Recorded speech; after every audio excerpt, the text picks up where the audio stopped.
Okay, good afternoon, everyone. Thank you for your coming to my defense presentation. The title of my presentation is Development of Robust Calibration Model for L oxalic acid Determination in Solution using Terahertz Spectroscopy. What is the motivation of using terahertz wave in my study? Please look at this. Terahertz wave is new comparing to established regions such as mid-infrared or near-infrared region. And then terahertz wave is located between electronics and photonics region. So it has two special characteristics. It's able to penetrate some non-polar materials such as plastic and paper with low photon energy, so it's safe for biological sensing.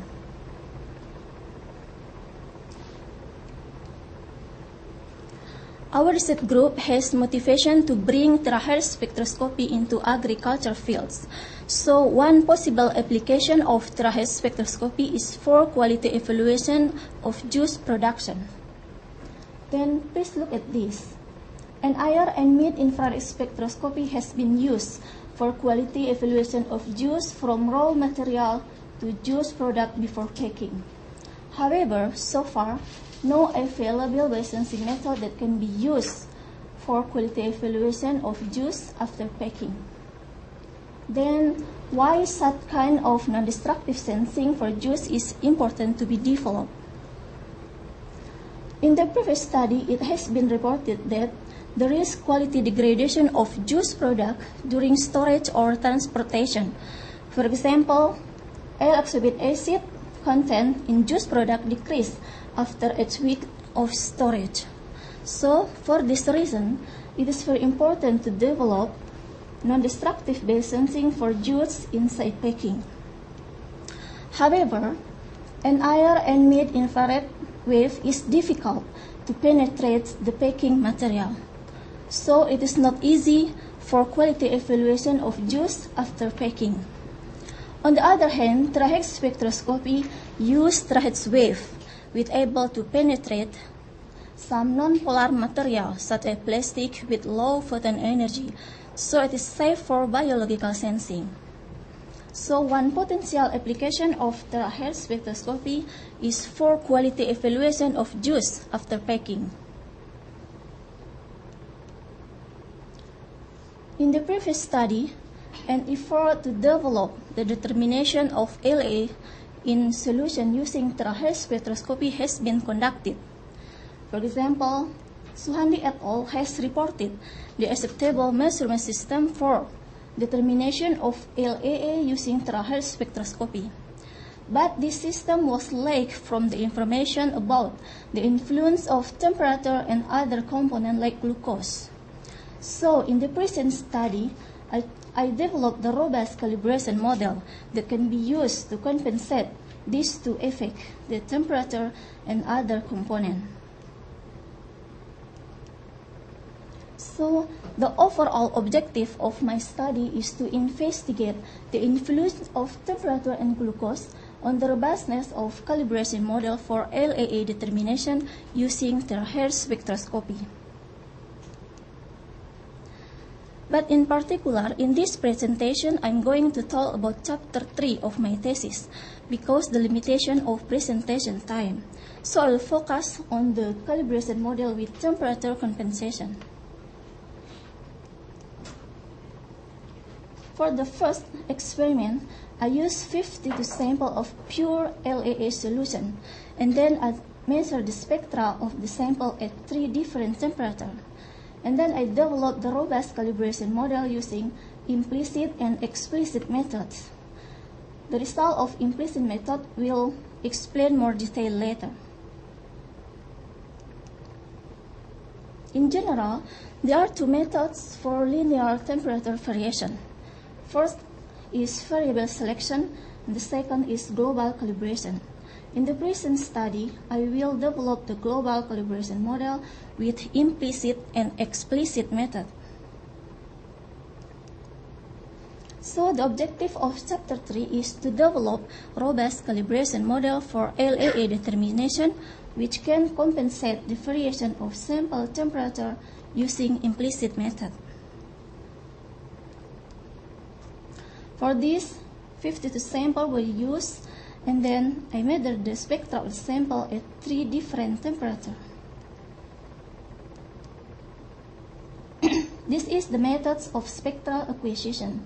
First, I put the sample on the surface of silicon prism, and when the trace wave is come to the silicon prism, some of light will reflect it back into the sample and generate the evanescent wave.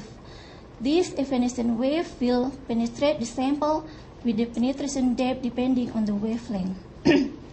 And then the spectra of the sample containing the information will be detected by detector. This is the parameter used in our study. For developing the local calibration model, 35 samples were used for calibration and validation. And to evaluate the performance of the calibration model, 17 samples were used to evaluate the performance of the local calibration model. Each calibration model was used to predict 17 samples at each temperature. And then, to developing the global calibration model, we combine 2 or 3 different temperatures. For this, we use 70 or 105 samples. And then, to evaluate the performance of the global calibration model, each global calibration model was used to predict 17 samples at each temperature. And this parameter was used to predict to evaluate the performance of the calibration model. The number of PLS factor, coefficient of determination, error of cross-validation, and standard deviation ratio. And this parameter was used to evaluate the performance of the prediction, R-square, error of prediction, bias, SEP, and standard deviation ratio. Result and discussion. This is the typical spectra of LA solution in the triad region, including low and high frequency with same in concentration but different in temperature. And then from here we can see that the spectral differences is larger in high frequency comparing to the low frequency. And then using satisfigulized smoothing spectra, we develop local calibration model at each temperature. And this is the result. From here we can see that all the best local calibration model at each temperature were very good quality with high coefficient of determination and low error both in calibration and validation, and high standard deviation ratio for all local calibration model. Then the performance of the local calibration model were evaluated in prediction step. First, using local calibration at 22 degrees Celsius, we can see that the total error of prediction gradually increasing with the increasing of temperature. And then the local calibration at 22 degrees show us the good prediction for the sample at same temperature. But the prediction was worse for the sample at different temperature. So from here we can see that the effect of temperature difference is larger in terms of bias, not SEP. Then using local calibration model at 31 degrees Celsius, we obtain the good prediction for the sample at same temperature, but worse prediction for the sample at different temperature. And then also the effect of temperature difference is larger in terms of bias, not SEP. And then the same result was observed for the local calibration at 40 degrees Celsius. using calibration at 40 degrees Celsius, we obtain good prediction for the sample at same temperature and worse prediction for the sample at different temperature.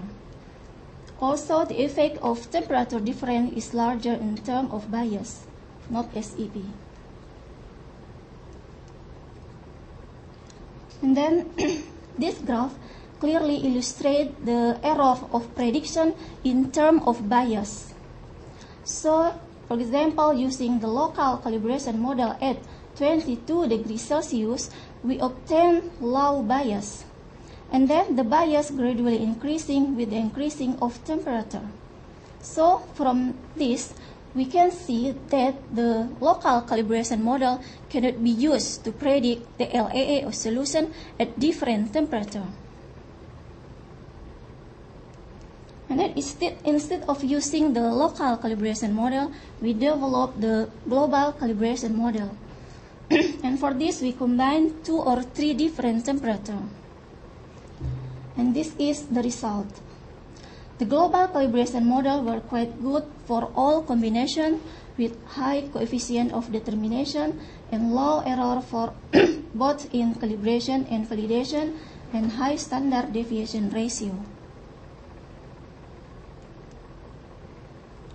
And then the performance of the global calibration model was evaluated using prediction sample sets. And then this is the result. The prediction result was very good with low error of prediction and high standard deviation ratio for all combinations.